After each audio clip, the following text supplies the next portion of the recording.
Dios, vamos a seguir predicando el capítulo 20 de Génesis, en donde estábamos hablando sobre la recaída de Abraham, ¿verdad? Abraham, pues nuevamente había pecado de igual manera, utilizando de repente los mismos argumentos que cuando estuvo en Egipto. Pero hoy está en Gerar, y en Gerar pues se enfrenta con Abimelech, ¿no? Y también miente. Ya en el mensaje anterior aprendimos que Abraham pecó reincidentemente, ¿no? Porque él confió en sí mismo, dejando pues de depender de Dios, y aparte de ello que comenzó pues él a caminar por vista y no por fe. Miró las circunstancias, miró el problema y simplemente se olvidó de las promesas del Señor. Abraham pues atendió y cedió a sus malos pensamientos y se olvidó pues de las promesas de Dios, dando lugar a una serie de pecados como fueron la duda, el temor, la mentira y el egoísmo, ¿no? que hemos estado predicando la semana o hace 15 días. También aprendimos las enseñanzas cuando Abimelech pues quiso tomar a Sara por esposa ante la mentira de Abraham y de Sara. Entonces Dios pues interviene ahí en un sueño a Abimelech y le dice: no toques a Sara porque ella es casada, ¿no? Tiene esposa, y le dice: tú estás muerto, Dios le dice. Entonces, inmediatamente, pues, Abimelech se defiende y dice: ¿pero acaso Abraham y Sara no mintieron? No, ellos mintieron, por eso estoy en este lío. O sea, se consideró inocente. Entonces, hasta ahí es lo que hemos predicado, hemos enseñado, y ahora vamos a seguir pues hablando sobre estas enseñanzas que nos da este capítulo 20. Así que vamos a leer desde el verso 8 en adelante de este capítulo 20 de Génesis, ahí donde nos quedamos. Entonces, vamos a verlo. Dice la Escritura: entonces Abimelech se levantó de mañana y llamó a todos sus siervos y dijo todas estas palabras en los oídos de ellos, y temieron los hombres en gran manera. Después llamó Abimelech a Abraham y le dijo: ¿qué nos has hecho? ¿En qué pequé yo contra ti, que has traído sobre mí y sobre mi reino tan grande pecado? Lo que no debiste hacer, has hecho. Dijo también Abimelech a Abraham: ¿qué pensabas para que hicieses esto? Y Abraham respondió: porque dije para mí, ciertamente no hay temor de Dios en este lugar, y me matarán por causa de mi mujer. Y a la verdad también es mi hermana, hija de mi padre, mas no hija de mi madre, y la tomé por mujer. Y cuando Dios me hizo salir errante de la casa de mi padre, yo les dije: esta es la merced que tú harás conmigo, que en todos los lugares a donde lleguemos dirás de mí: mi hermano es. Entonces Abimelech tomó ovejas y vacas y siervos y siervas y se los dio a Abraham y le devolvió a Sara su mujer. Y dijo Abimelech: he aquí mi tierra está delante de ti, habita donde bien te parezca. Y a Sara dijo: he aquí he dado 1000 monedas de plata a tu hermano, para que él te es... Mira que él te es como un velo para los ojos de todos los que están contigo y para con todos. Así fue vindicada. Entonces Entonces Abraham oró a Dios y Dios sanó a Abimelech y a su mujer y a sus siervas y tuvieron hijos, porque Jehová había cerrado completamente toda matriz de la casa de Abimelech a causa de Sara, mujer de Abraham. Amén. Nuevamente pues recordamos el pecado de Abraham, pero ahora pues está explicando y dando las razones por qué lo hizo. Entonces vamos a examinar un poquito el pecado, vamos a examinar cómo reaccionó Elimelech, ¿no? O Abimelech frente pues al sueño que Dios le dio. Cuando él le habla en sueños, interviene. Entonces Abimelech se despierta temprano de ese sueño y reúne pues a todos los funcionarios, a todas las personas que estaban con él, ¿no?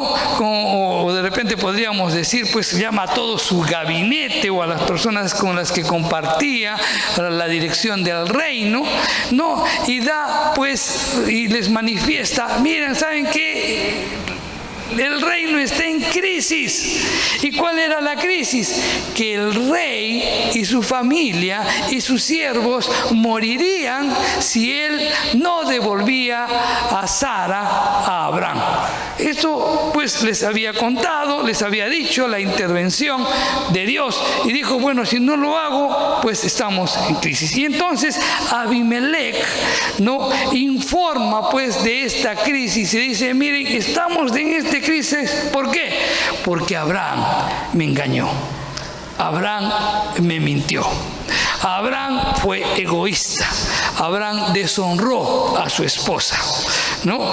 Y por esa mentira de Abraham, pues ahora toda la nación de Filistea, ¿no?, está en peligro. Eso es lo que les había dicho.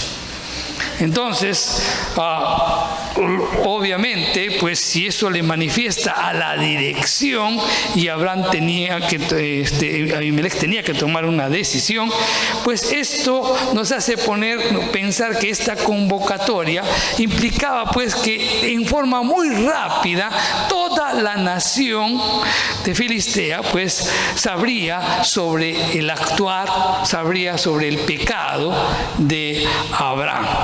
Abraham y Sara pues ya no solamente se enfrentarían ante el rey, sino ante toda la nación, y obviamente pues ellos experimentarían vergüenza y bochorno, ¿no? Serían reprendidos severamente pues por su pecado y obtendrían pues una lección que nunca olvidarán.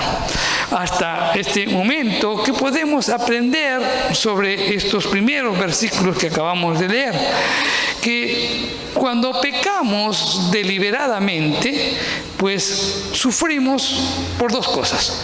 Uno, por las consecuencias del pecado, y dos, por las correcciones del Señor, a menos que nos arrepintamos y nos sometamos.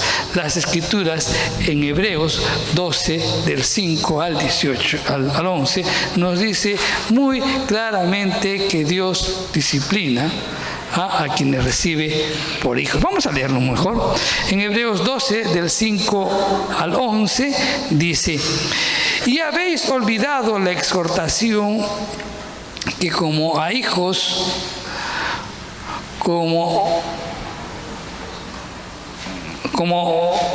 como a hijos se os dirige, diciendo: hijo mío, no menosprecies la disciplina del Señor, ni desmayes cuando eres reprendido por Él, porque el Señor al que ama disciplina y azota a todo aquel que recibe por hijo.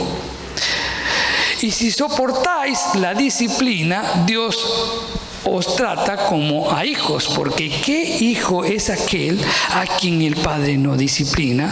Pero si os deja sin disciplina, de la cual todos han sido partícipes, entonces sois bastardos y no hijos, ¿no?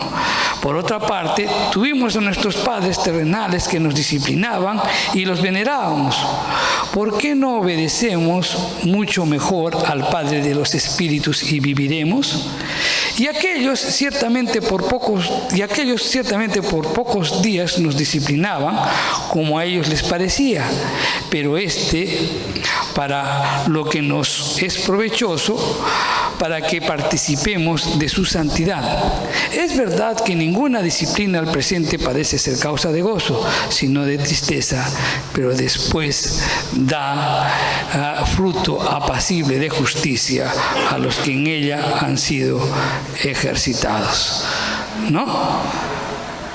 Entonces, vemos pues que Dios disciplina a quienes recibe por hijos. Y obviamente cuando nosotros hacemos las cosas mal, somos disciplinados por Dios. Y si no, Dios no interviniera, simplemente seríamos bastardos, ¿verdad?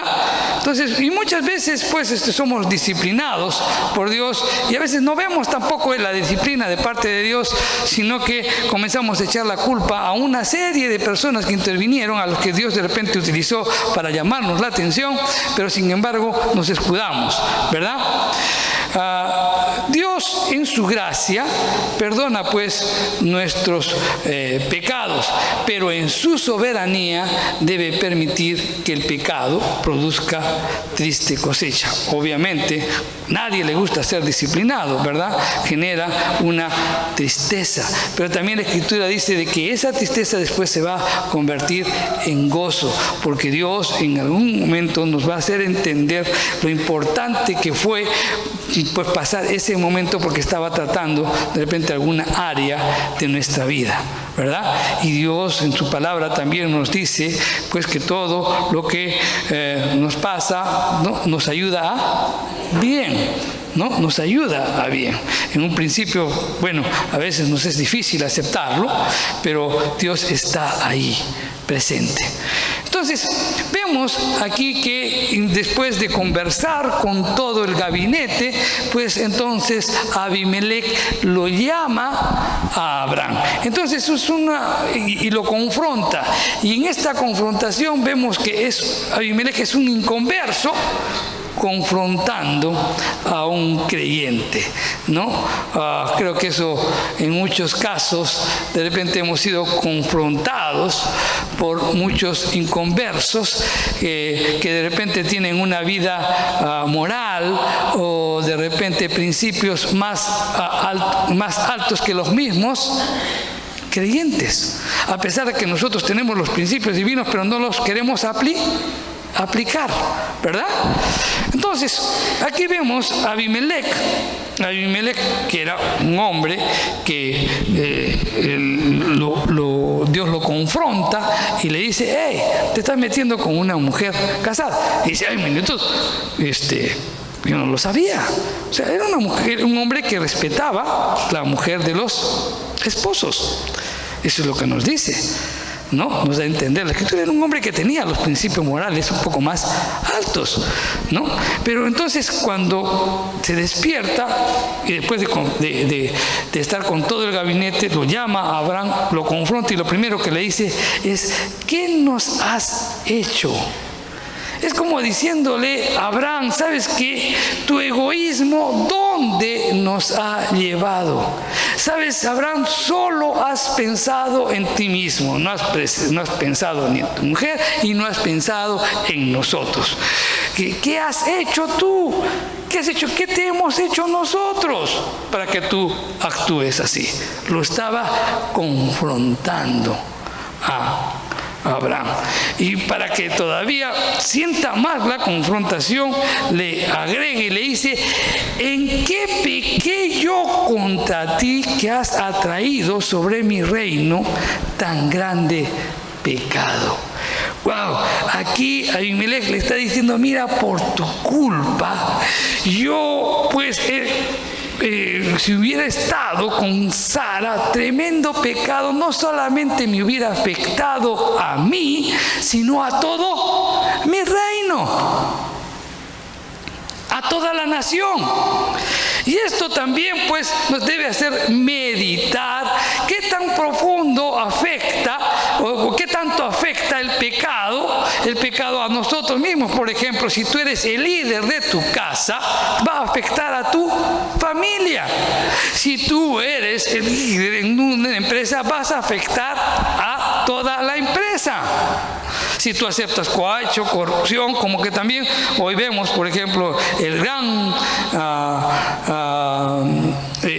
alto funcionario, el dueño de Ulbricht, ¿no? Cómo ha afectado a toda esa empresa. Toditos ahora están sin trabajo, están afectados por el pecado, ¿no? Entonces vemos aquí cómo relaciona este hombre inconverso pues el pecado con todos los que están asociados, y lo confronta a Abraham y le dice también: mira, Abraham, lo que no debiste hacer, has hecho conmigo. Wow. Aquí le estaba diciendo, en otras palabras: mira, Abraham, tú tienes la culpa por lo que estoy pasando. Te comportaste mal conmigo. Me hiciste hacer algo indebido, traer a una mujer que era casada. ¿No se supone que tú eres un hombre de Dios y que tu proceder debió ser sincero? Eso le estaba diciendo. Y muchas veces eso sucede. Nuestro proceder no es sincero con aquellos que ni siquiera conocen al Señor. Y somos confrontados así. Y es más,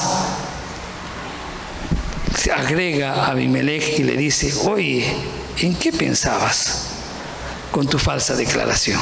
¿En qué pensabas? ¿Por qué me mentiste? ¿No es Dios, no es tu Dios poderoso, omnisciente, omnipresente? ¿En qué pensabas cuando me mentiste? Una confrontación directa de un inconverso a un creyente. ¿Qué podemos aprender aquí? En la respuesta al sueño, ¿no? En respuesta al sueño, pues, y a la confrontación a Abraham, nos hace ver, pues, que Abimelech era un hombre que temía a Dios. O sea, él estaba durmiendo y Dios se le aparece y le dice: no cojas, no tomes a Sara, devuélvela a su esposo. Él inmediatamente, no que lo dejó 3 días, que voy a pensarlo, que voy a hacer. De frente al día siguiente, apenas se despertó, llamó, convocó, sería a las 5 de la mañana, no lo sé, pero dice la escritura de mañana. Los llama a toditos y les dice: Dios ha hablado. Y él estaba temeroso. Y también, pues él, cuando se defiende en el sueño y le dice: ¿sabes qué? Pero ellos me mintieron. Entonces quiere decir que él tenía los principios morales altos. Él sabía que no podía codiciar la mujer de su prójimo. Entonces, aparentemente era un hombre íntegro. Él obedece cuando Dios lo llama y tenía buenas cualidades, pero tenía un problema. Que él estaba espiritualmente muerto. O sea, no había nacido de nuevo. Nosotros, los que estamos en Cristo, hemos nacido de nuevo, ¿no es cierto? Somos regenerados. Nosotros, cuando fallamos, Dios nos corrige, Dios nos corrige, nos ayuda, nos guía, nos perdona, ¿verdad? Pero aquel que no reconoce a Cristo no ha sido justificado y por tanto está espiritualmente muerto. Y así tenga, pues, el concepto moral que pueda vivir, simplemente se va a la condenación. Amén. Porque la puerta de entrada es Jesucristo. Jesucristo. Ok, ¿qué otras enseñanzas podemos ver sobre esto? Abraham, dijimos pues en Génesis 15:6, fue justificado por la fe. Dios le dio un nuevo nombre. Ya no te lo llamas Abraham, sino Abraham. Le aumentó una H, le cambió su naturaleza. Pero él estaba pues fuertemente influenciado por su antigua naturaleza, ¿no? Y eso es lo que nos pasa a nosotros. O sea, nosotros hemos recibido a Cristo, estamos caminando, pero a veces fallamos porque nuestra antigua naturaleza nos quiere dominar, ¿verdad?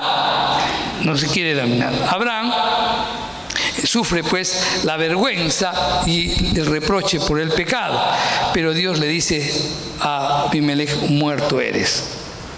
Tú no eres renacido. Mas Dios lo llamó a Abraham profeta, ¿no? Y esto pues nos muestra la fidelidad de Dios a sus hijos, aún a pesar de que somos infieles, ¿verdad? Ok, pero esta confrontación de un inconverso, ¿no?, a un creyente, esto nos hace ver pues que es el pan de cada día, porque muchas veces hemos sido confrontados así por inconversos, por nuestra mala conducta, ¿no? Incluso resaltan, nos hacen ver y nos llaman al orden. Dicen: ¿por qué no tú haces o debes hacer lo que predicas? ¿Cierto o no es cierto? Muchas veces nos dice esto. Entonces, ¿por qué lo hacemos? Porque nuestra naturaleza, pues pecaminosa, aún quiere gobernar nuestras acciones, pero ese mal proceder afecta pues la decisión de fe de la persona que te confrontó. Porque entonces va a decir: ¿para qué yo soy un cristiano? Pues si mientes, engañas, robas, sigues en lo mismo. ¿Para qué? Entonces afectamos su decisión de fe, ¿no es cierto? Y lejos de acercarlos, se alejan, no quieren saber nada de Cristo. Entonces, nosotros como creyentes siempre debemos hacer lo correcto y dar buen testimonio, sobre todo a aquellos que no conocen del Señor. ¿Ok? Porque aquí todo el mundo quiere dar buen testimonio, por si acaso. En las iglesias todo el mundo quiere, atentos para todo, amorcito a la esposa, pero llega a la casa y le dicen de todo un poco, ¿verdad? Debemos hacer siempre lo correcto. Entonces, Abimelech, cuando lo confronta a Abraham, él asocia su pecado con el pueblo, ¿no? Y es que muchos de nuestros pecados afectan a aquellas personas que están asociadas con nosotros. ¿Quiénes son los que están asociados contigo? Tu esposa, tu esposo, tus hijos, tu familia. Si estás laborando, si tienes gerente, vas a afectar a toda la empresa. El pecado nunca, a veces uno dice, o piensa que el pecado solamente le va a afectar a uno. No, afecta a todos los que estás asociados, ¿no? Hay personas que aún no se dan cuenta que por su pecado hacen que otros obtengan las consecuencias. Yo me acuerdo mucho que el versículo que realmente marcó mi vida fue cuando yo ya el Espíritu Santo había confrontado mi vida y comencé a leer la Biblia.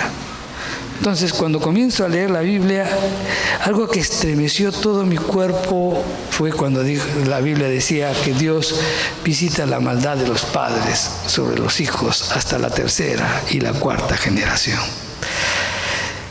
Y yo dije: ¿qué culpa tiene mi hijo de lo que yo haga? Y eso me llamó a la reflexión en mi vida, a cambiar, a buscar. Y con el tiempo aprendí de que victoria que tú no alcances en tu vida, se lo dejas a tus hijos. Si Si tú no tienes victoria en la mentira, tus hijos van a ser mentirosos. Si tú no tienes victoria con el alcohol, tus hijos serán alcohólicos.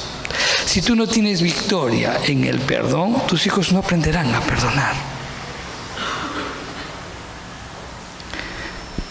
El pecado, pues, afecta a las personas que están involucradas contigo.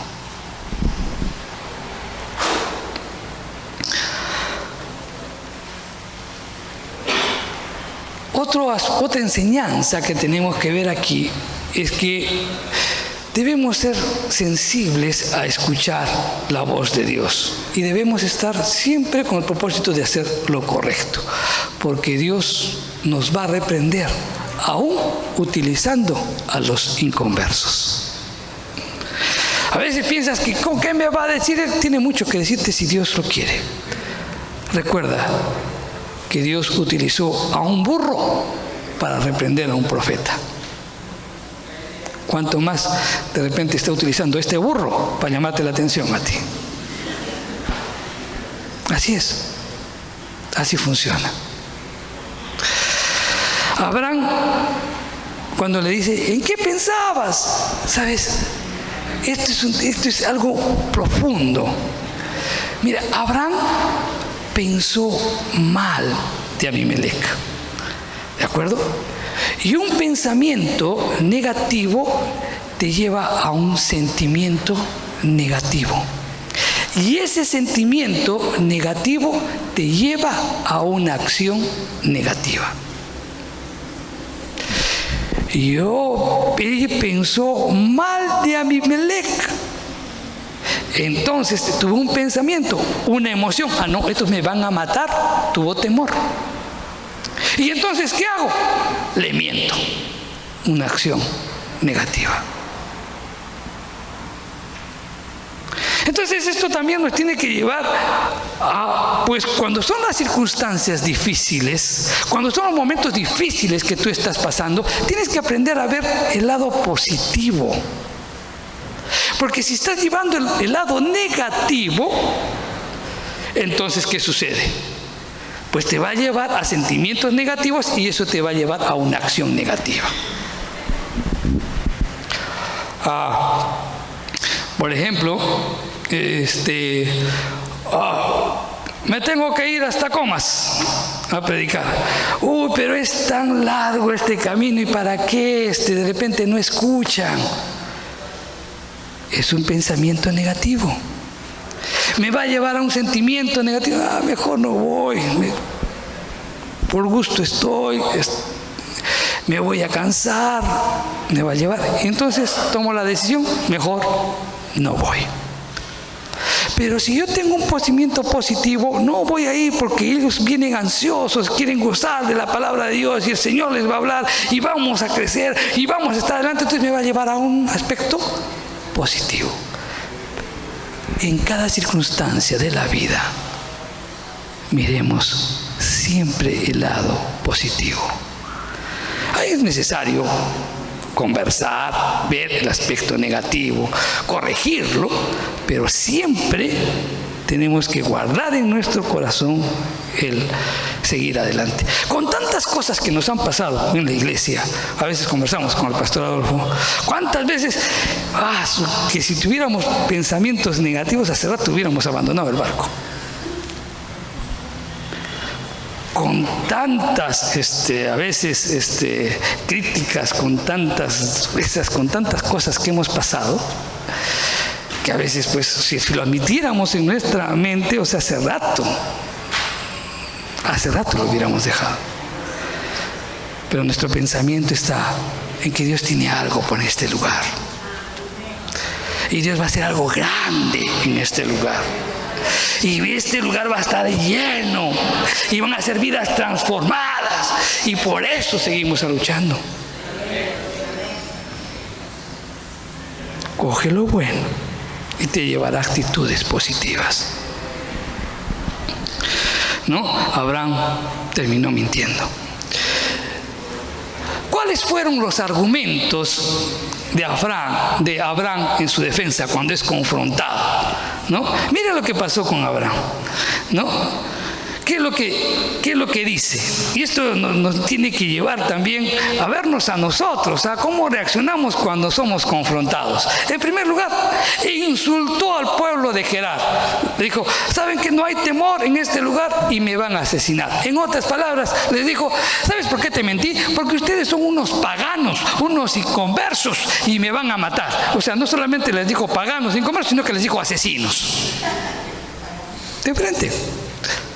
Los insultó. O sea, ni siquiera tuvo la gentileza de mirar a sí mismo y reconocer con humildad su pecado. Miren. Segundo lugar, él minimizó su pecado. Bueno, la verdad es que era mi hermana, pero es media hermanita nomás, pues. O sea, minimizó su pecado. Minimizó. ¿Por qué mientes? Bueno, pues, ¿acaso todos no mienten? Minimizas el pecado.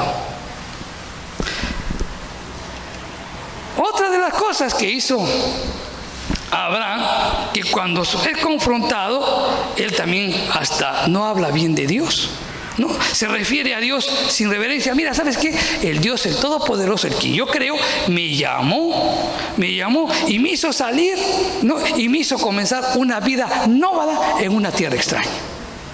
¿En qué momento Dios le dijo eso?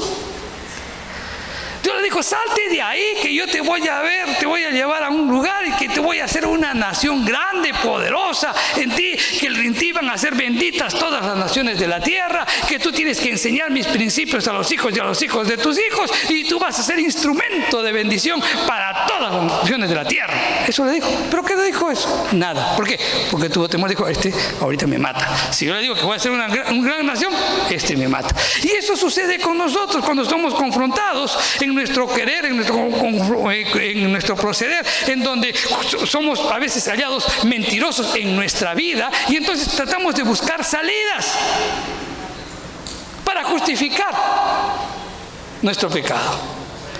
Y entonces queremos acomodar la palabra de Dios, acomodar las promesas de Dios a nuestro gusto y a nuestra manera.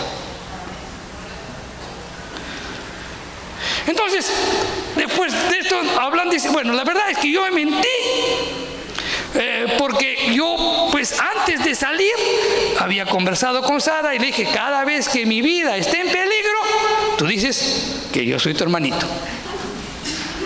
Así de sencillo. Eso le dijo.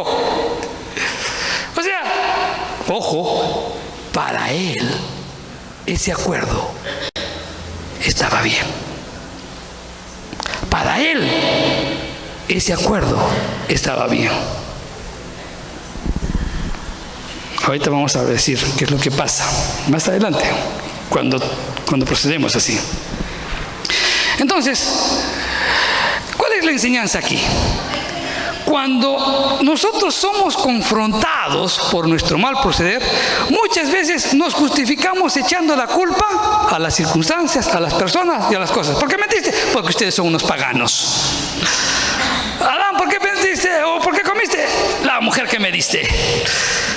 Todos echan la culpa, nadie reconoce su propio pecado, ¿no? No asumimos nuestra responsabilidad con humildad y arrepentimiento, sino que tratamos de minimizar nuestro pecado. Oh, pero si todo el mundo miente, ¿por qué no? ¿Por qué te haces faltas? ¿Por qué te haces problemas? Si todos son corruptos, igual tú también acepta pues algo. Minimizamos el pecado. Eso pasó con Abraham y eso pasa con nosotros. Y debemos desechar ese proceder.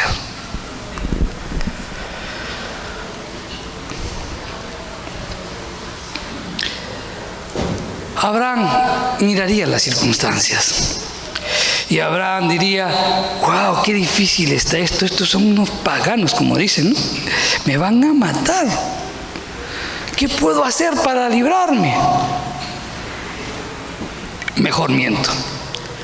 Y es que en situaciones difíciles tomamos decisiones basadas en la sabiduría humana y dejamos a un lado las promesas de Dios, su palabra, que es la fuente de toda sabiduría.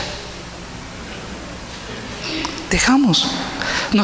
Es tan grande el problema, o es tan difícil, que mentimos y todavía le decimos, Dios conoce mi situación, y por eso mientes y engañas, y vivimos engañados. ¿No les conté una vez? Una hermanita pues tenía un hijo más o menos de 6 años, pero su papá había tenido otro compromiso y tenía pues un hijo que vendría a ser su hermano de sangre, que tenía la misma edad que su hijo, 6 años. El papá trabajaba y tenía seguro social. Ella no trabajaba, era independiente. El hijo estaba mal. Y entonces, ¿qué hizo? Fue al hospital y suplantó el nombre suplantó a su hermano y dijo que él era, y lo atendieron.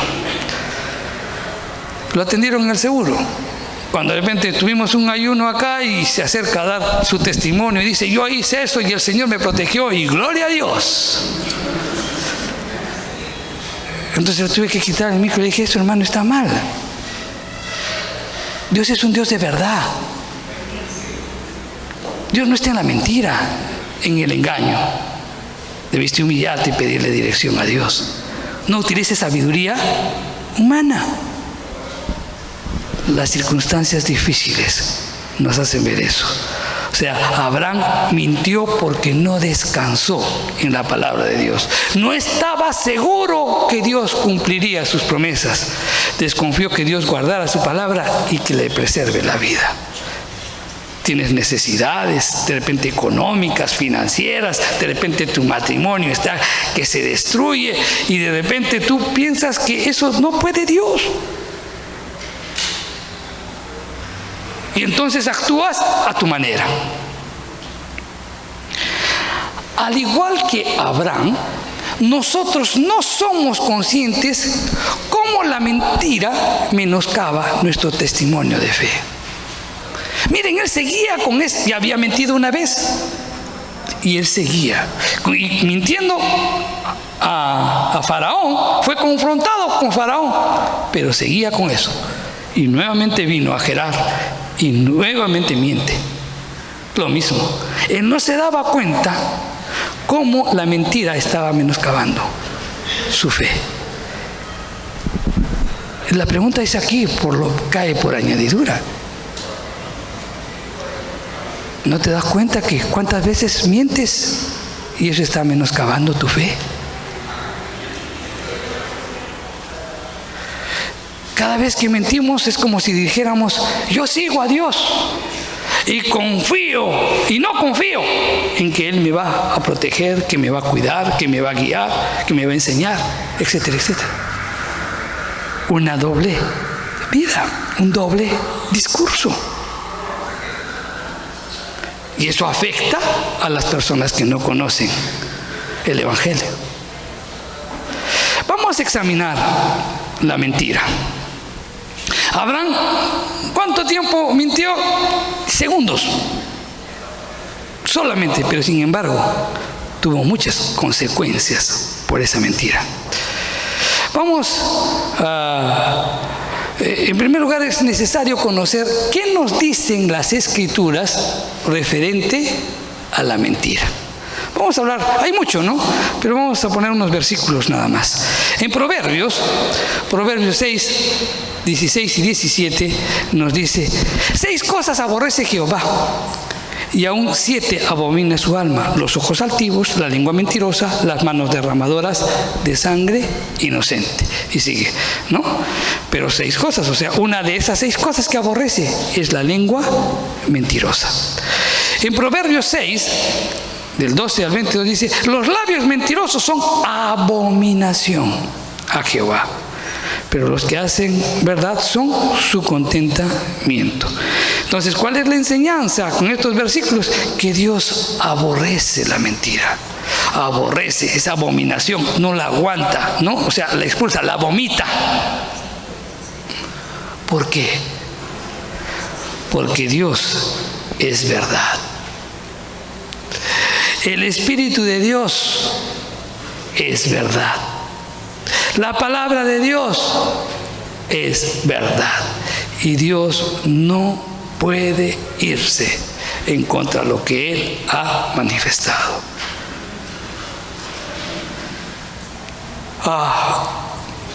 Si no fuese verdad la palabra, entonces pues mañana la cambio, la arreglo y si no fuese verdad la palabra, hasta ahora no perduraría. La palabra es verdad porque hasta ahora prevalece. Entonces, una mentira nunca va a prevalecer. Tarde o temprano una mentira va a ser descubierta. En cambio, la verdad es la hija del tiempo. ¿Por qué? Porque en el tiempo va a perdurar. ¿Verdad? Es la verdad. Miren, ¿qué nos enseñó Jesús? En Juan 8:44. Vosotros sois de vuestro padre, el diablo, y los deseos de vuestro padre queréis hacer. Él ha sido homicida desde el principio y no ha permanecido en verdad, porque no hay mentira en él. Cuando habla mentira, de suyo habla, porque es mentiroso desde el principio. ¿Qué nos quiere enseñar este versículo? Pues en este versículo lo primero que nos enseña es la naturaleza actual del diablo. Ahora es un ser que no hay verdad, es mentira. Satanás es el padre de toda mentira. Entonces, cuando hay una mentira, es el resultado de la obra del diablo que diste lugar a tu vida. Ahora, hay algo más también que nos enseña ahí. Se menciona el homicidio y la mentira como características del diablo. Y la mentira y el homicidio son opuestos a la mente de Dios. Cuando Adán pecó, pues lo engañó, le mintió, ¿verdad? ¿Y qué pasó? Él murió. Adán murió, porque Dios nos creó para tener vida eterna, pero él murió y se dio a los 935 años después. Está relacionado la mentira con el homicidio, ¿no? Mentiras y homicidios también se manifestaron cuando colgaron a Cristo Jesús en la cruz. Fue sujeto a muchas mentiras y lo condenaron a muerte. Entonces, todo cristiano debe rechazar no solamente la mentira y el homicidio, sino todo pecado. ¿Amén? Si no, en algún momento estamos dando lugar a la obra del diablo en nuestras vidas. Veamos las consecuencias de la mentira, ¿no? Fue una mentira que se pronunció en segundos, pero sin embargo esa mentira quedó plantada, creció y va a producir un fruto amargo. ¿Cuáles son las consecuencias psicológicas de la mentira? ¿No? En primer lugar es el daño. Las personas a quienes tú le mientes se sienten pues engañadas, se sienten traicionadas. ¿Y eso qué genera? Tristeza, amargura y pena. Segunda consecuencia, la desconfianza. ¿Generada por qué? Por el engaño. Y está rompiendo la armonía entre las personas. Por la mentira. Ya no va a haber esa confianza. Tercero, ira. Porque la persona pues se siente que ha sido violada en sus derechos y en sus límites, y entonces percibe la necesidad de defenderse y reacciona con ira, con violencia. Abraham te mintió y salió con ira. ¿Quién? Abimelech. ¿Qué te hemos hecho? ¿Qué te hice yo? Me has afectado a toda mi nación. ¿En qué estabas pensando? la mentira. Frustración también. ¿Por qué? Porque en quien tú pusiste toda tu confianza, Abimelech pensó que era un hombre correcto, un hombre bueno, Abraham, que era un hombre justo, y simplemente muestra todo lo contrario, ¿no? Se sintió frustrado, ¿no? Y obviamente eso lo lleva al alejamiento. La mentira, también una de las consecuencias es que demanda tiempo para volver a confiar. La confianza, mi querido hermano, es como un vaso de cristal. Tú lo sueltas y lo rompes, o sea, si tú lo sueltas el vaso de cristal, cae al suelo y se rompe. A ver, pégalo. Pégalo como quieras. Pégalo con Soldimix, con pega-pega, con TAF, con lo que quieras. ¿Resulta igual la copa? No. Solamente el Espíritu Santo tiene que volver a restaurar esas relaciones. Culpabilidad. El mentiroso cae pues en soledad, se siente aislado, ¿no? Hay una culpa. Y obviamente lo va a reprimir, se va a aislar. En cambio, si habla la verdad, siempre todas las personas van a querer estar a su lado. La verdad une, la mentira rompe la armonía. Y también, por último, hay una baja autoestima, ¿no? Cuando una persona miente, ¿no? Siente que no es capaz de alcanzar ese nivel que de repente la otra persona está esperando. Y por eso miente. Y en la mentira está ocultando su baja autoestima. Tiempo para volver a confiar. Una mentira pues puede cambiar la relación de toda la vida.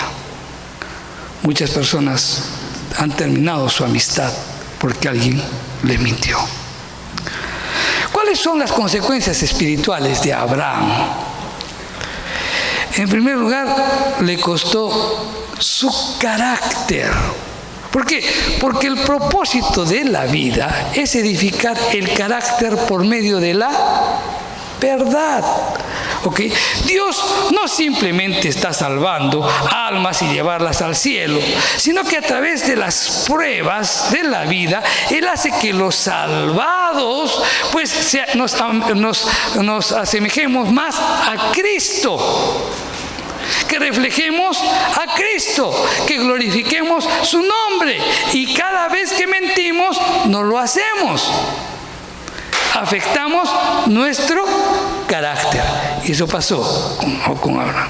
Dios quiere que vivamos en verdad. Por eso son las pruebas, para ver si nos mantenemos en la verdad. Segundo, también le costó su testimonio. Ahora, ¿cómo Abraham podría predicar del Dios de verdad a Abimelech? Si él era un mentiroso. Perdió credibilidad. Después también perdió su ministerio. Dios le dijo: vas a ser benditas en todas las familias de la tierra. Él afectó ese testimonio. ¿Por qué? Porque ser en ese momento, en vez de ser instrumento de bendición, se convirtió en un instrumento de juicio. Porque por la mentira, Dios iba a aplicar juicio contra los filisteos.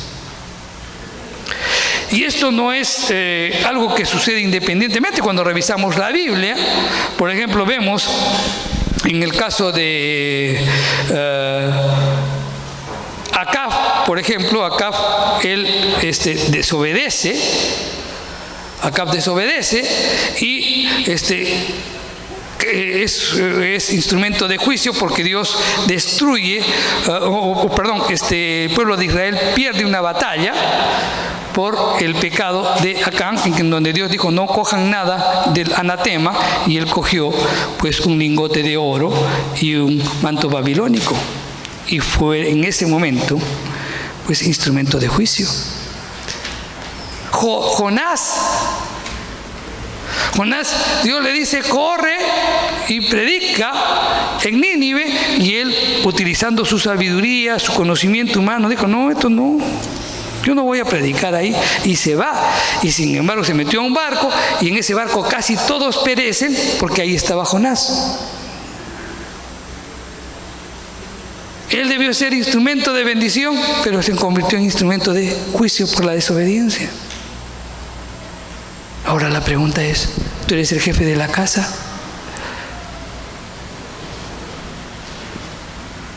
¿Cuántas veces de repente tú has sido instrumento de juicio para tu casa? Por no mantenerte firme. Y está afectando tu ministerio. Porque tú tienes que ser bendito. Bendito a todas las personas, no instrumento de juicio.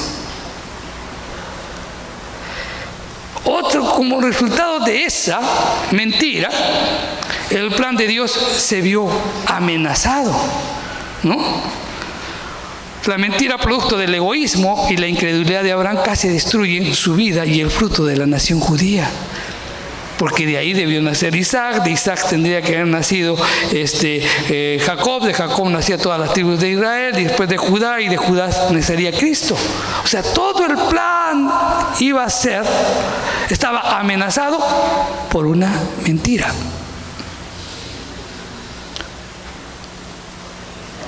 ¿Cuántas mentiras tú de repente has cometido en tu vida y has afectado lo que Dios tiene para ti?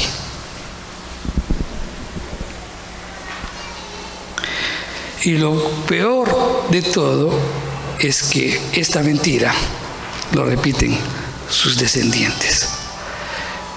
Y hay un dicho que dice pues que los hijos nacen corregidos y aumentados, ¿verdad? Abraham mintió porque Sara era su esposa, pero también era su media hermana. En ese tiempo se permitía ese tipo de matrimonios. Pero en el caso de Isaac, que fue su hijo, no fue su hermana, fue su prima. Y mintió. O sea, el pecado fue más, si se quiere decir no más grave, porque el pecado es pecado, pero sí un pecado más profundo, podríamos decirle así, ¿no?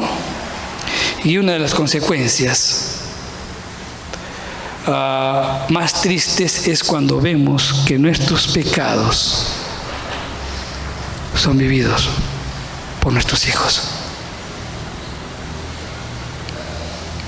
Y eso nos tiene que llevar a la reflexión.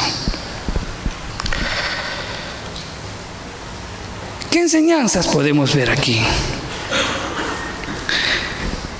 Cada vez que hacemos algo que fuerza a Dios a intervenir milagrosamente, estamos tentándolo. Y tentar a Dios es pecado. ¿Cuántas veces hemos tentado a Dios e incluso con nuestros deseos? Yo les contaba una vez, ¿no? Dios, mi hijo me dijo, papá, ¿sabes qué? Llévame estos títulos, los títulos para graduarse, que se los lleve. Pero primero me dijo, hazlos empastar. Entonces yo no los revisé y como me dio, los hice empastar. Cuando me los entregaron, lo llevé y comencé a revisar, pero había una copia en donde la página 3 había sido cambiada. Primero fue la 4 y después la 3. Dije, ¿por qué no lo revisé? Yo mismo me echaba la culpa, pero dije, bueno, en fin. Entonces le hice a ver a mi hijo y me dijo, papá, de repente los van a rechazar. Y era el último día el cual podía presentar esos papeles. Entonces cuando yo fui, no me acuerdo, me fui hasta la universidad y me voy y yo decía, pero ¿cómo voy a hacer? Entonces en la mañana, me acuerdo todavía, antes de ir, me puse a orar al Señor. Y yo decía, Dios, ¿qué hago? Entonces, cuando mi esposa también se entera y me decía, vamos, confiemos en Dios. Yo la miraba, pero en el momento de orar, yo le dije a Dios: Señor, yo no te puedo decir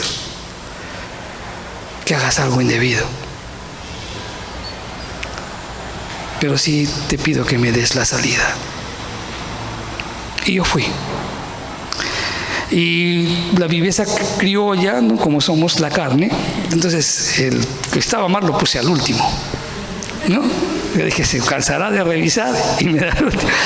Pero se lo entrego y Dios me corrige: cogen del último. Comienzan a revisar el primero y mira, y me dice: está mal esta hoja.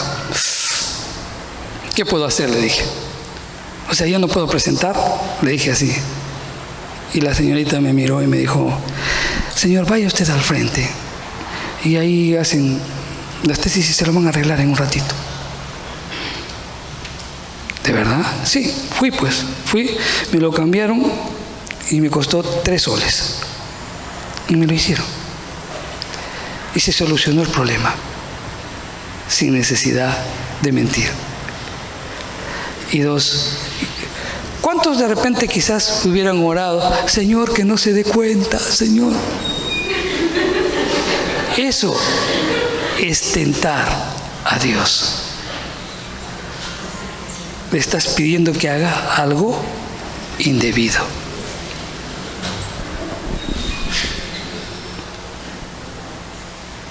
¿Aló? ¿Estamos entendiendo? Es malo cuando los pecados afectan a terceras personas, pero aún es mucho peor cuando nuestros pecados se duplican en nuestras familias.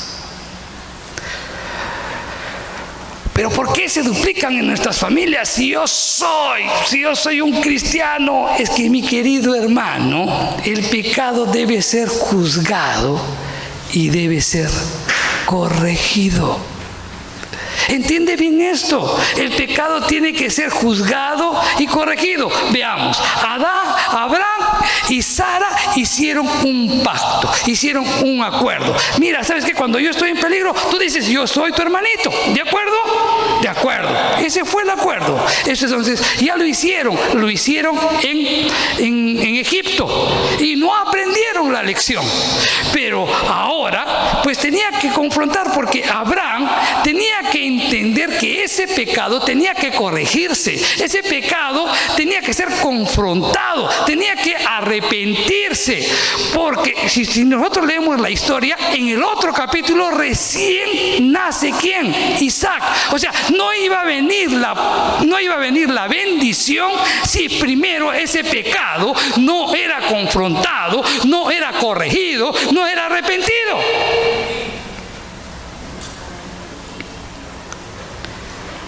Hoy, muchos cristianos no juzgan el pecado en sus vidas y por eso no reciben bendiciones.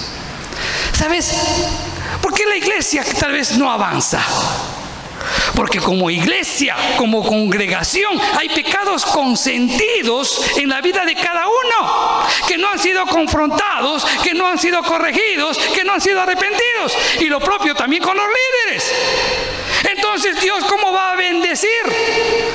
¿Cómo Dios va a dar el avivamiento a la iglesia si todavía hay pecados consentidos en sus vidas?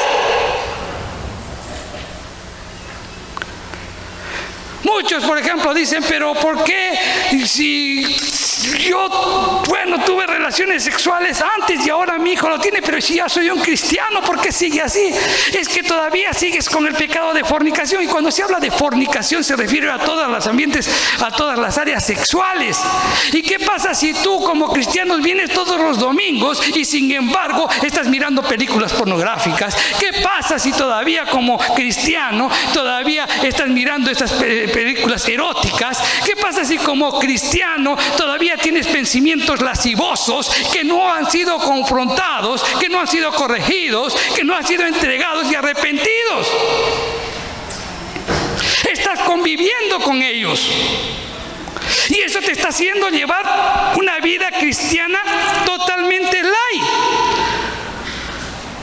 No ha sido confrontado tu pecado.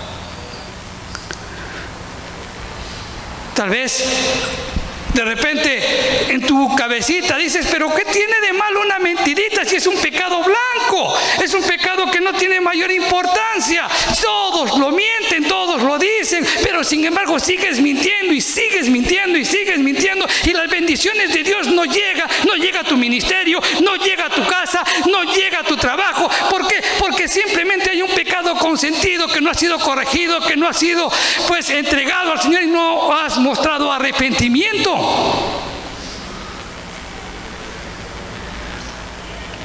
Y eso es lo que pasa en las iglesias. Por eso no hay avivamiento.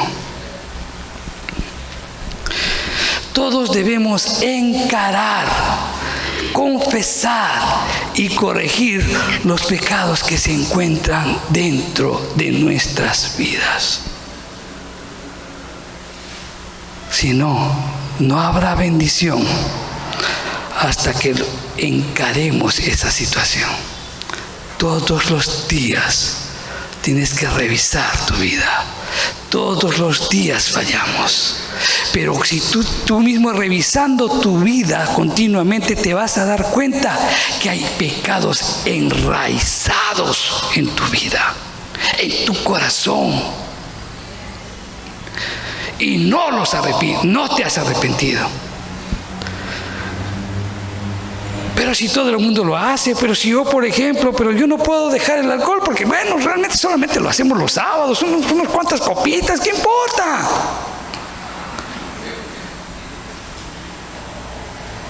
No necesito una licencia para ver películas. Hay pecados que no son confrontados.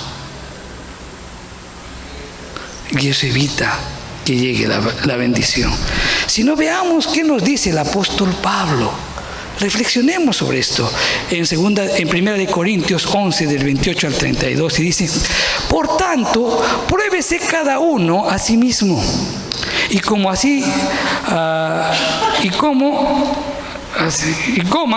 del pan y beba la copa, porque el que come y bebe indignamente sin discernir el cuerpo del Señor, juicio come y bebe para sí, por lo cual hay muchos enfermos y debilitados entre vosotros, y muchos duermen.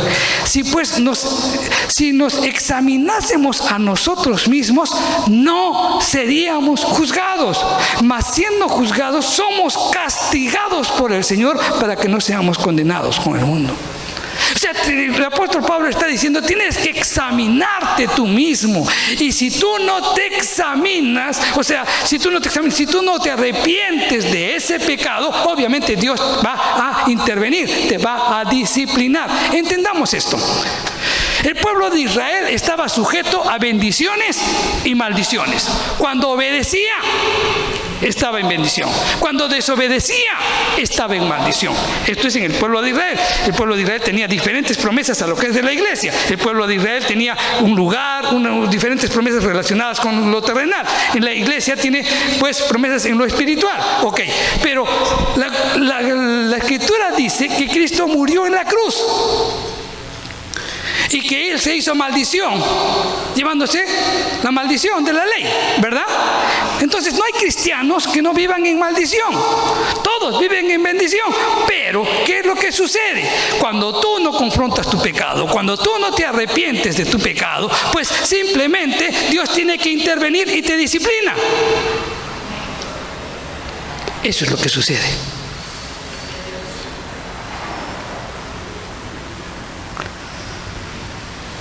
Y nos llega la bendición.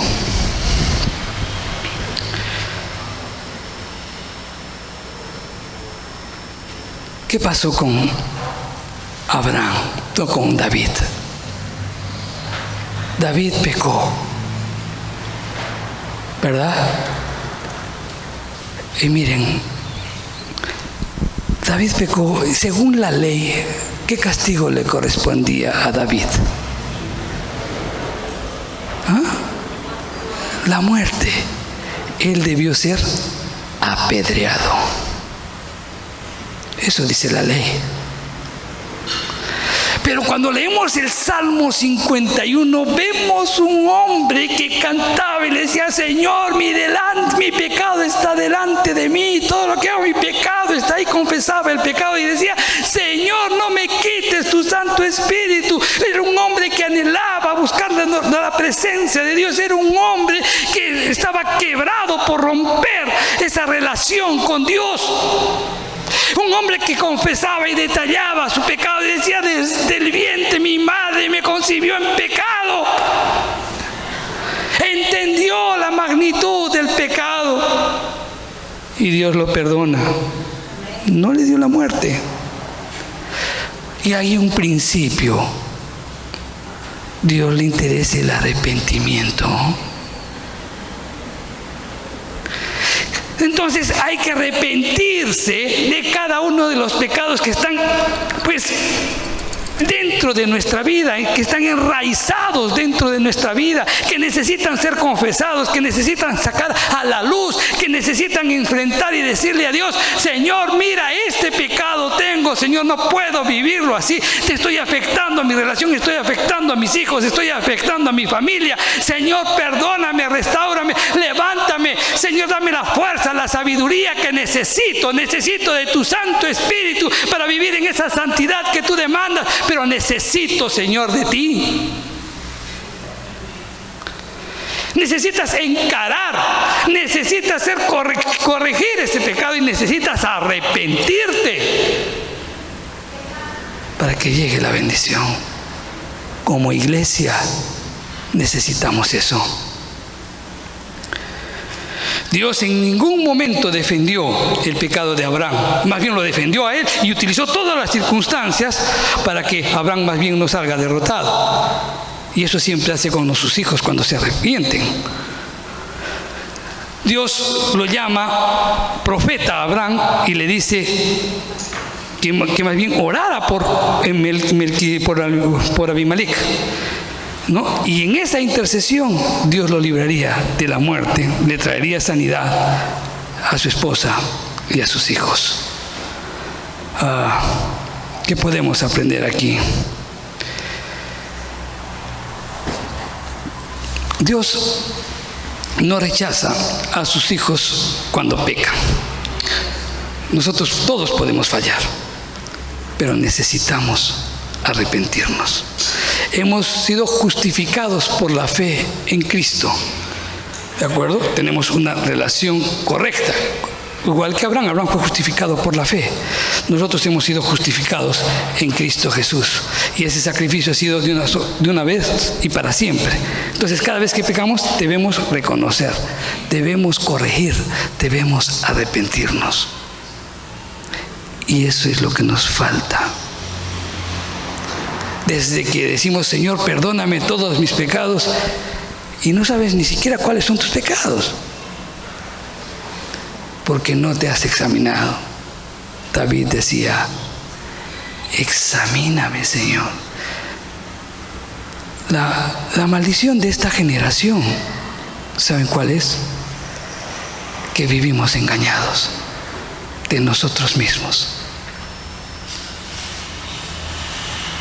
Muchos de nosotros podemos pensar que estamos en muy buena relación con Dios. Y cuando tú piensas que ya estás bien con Dios, hace rato que estás mal, porque te estás evidenciando tu orgullo.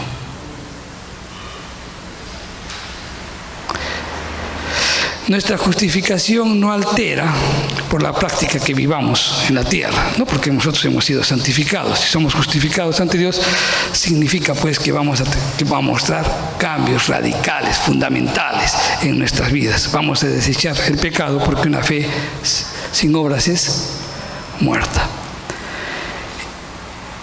Y hay una consideración importante que quiero que mediten también. Miren, Abraham, Dios le dice: va a orar por ti, Abraham. Pero en la Biblia dice que Abraham se dirigió a Dios, o sea, a Elohim, al Dios verdadero y al Dios personal.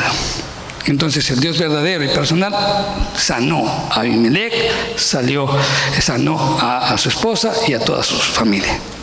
Pero también la Biblia dice que Jehová, no Elohim, sino Jehová, el Dios del pacto, fue el que cerró por completo la matriz del enemigo.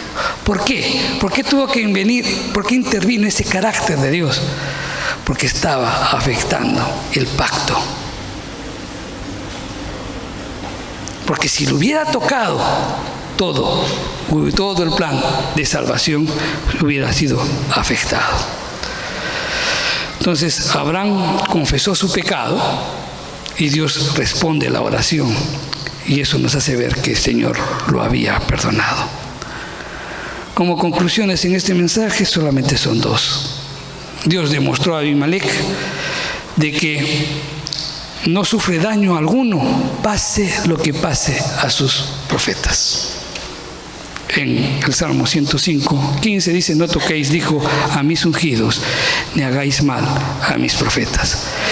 Y en segundo lugar, Dios le demuestra a Abraham que él puede mantener su pacto y asegurar la realización de sus promesas contra toda la oposición de los deseos pecaminosos de las potestades terrenales. Si Dios tiene una promesa para ti, Dios de todas maneras la va a cumplir. Así tenga que disciplinarte 20,000 veces, pero la va a cumplir. Tú decides más bien cómo la quieres recibir. Pero que la promesa de Dios llega en su tiempo, cuando Él lo dispuso, cuando estemos preparados. Amén. Pongámonos de pie como iglesia.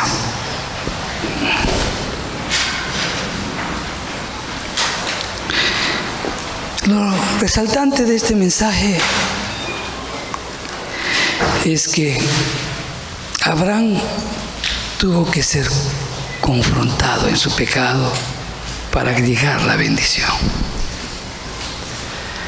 Entonces, yo te pregunto, ¿cuántos pecados aún están enraizados en tu vida? Que los has hecho parte de tu vida y no te has arrepentido.